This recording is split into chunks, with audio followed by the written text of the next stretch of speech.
Nassima Omrayan, infirmière diplômée d'État, spécialisée dans les médecines complémentaires, dont les ventouses. Le cancer est la première cause de mortalité avec les maladies cardiovasculaires.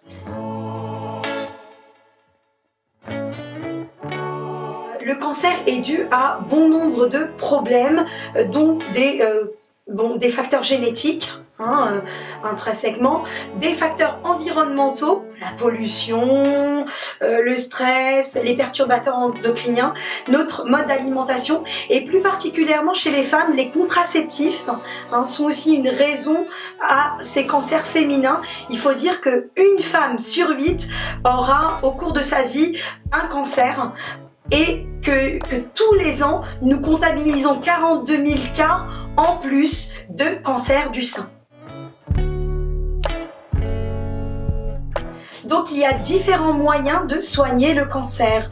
Nous avons la chimiothérapie qui est administrée soit par une perfusion, soit par un petit comprimé, et donc c'est un médicament, soit la chirurgie, auquel cas on retire la tumeur et une partie de ce qui entoure la tumeur, l'hormonothérapie, donc c'est un traitement hormonal pour lutter contre le cancer, les récidives de cancer,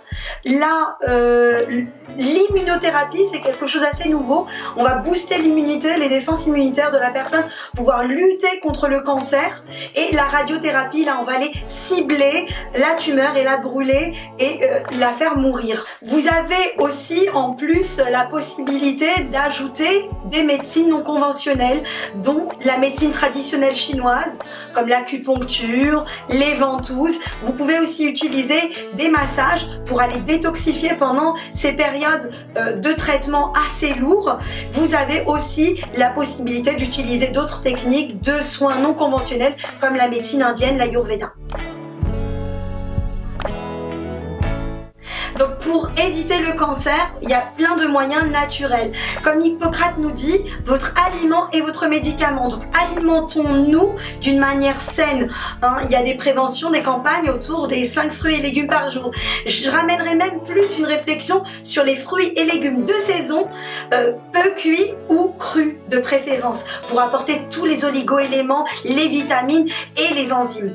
Ne pas hésiter d'apporter aussi des oléagineux pour renforcer le système et éviter tout ce qui va nous provoquer de l'oxydation, tel que le tabac, l'alcool, le stress et aussi un facteur d'oxydation, donc de destruction des bons éléments qui nous vieillissent et qui peuvent entraîner le cancer.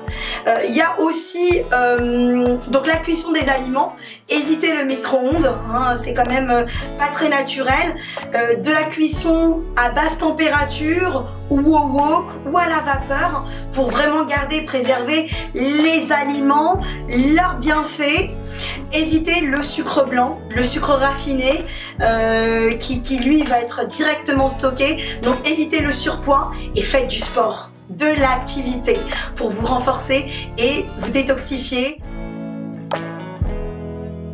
Alors pour le dernier mot, je vous souhaite d'être heureux, de vivre bien. Faites attention à votre alimentation, à votre environnement, à votre mode de vie. Vivez serein, loin du stress. Apaisement, spiritualité, décontraction, méditation, sport sont vos forces pour aller bien et vivre très longtemps en bonne santé. À très vite.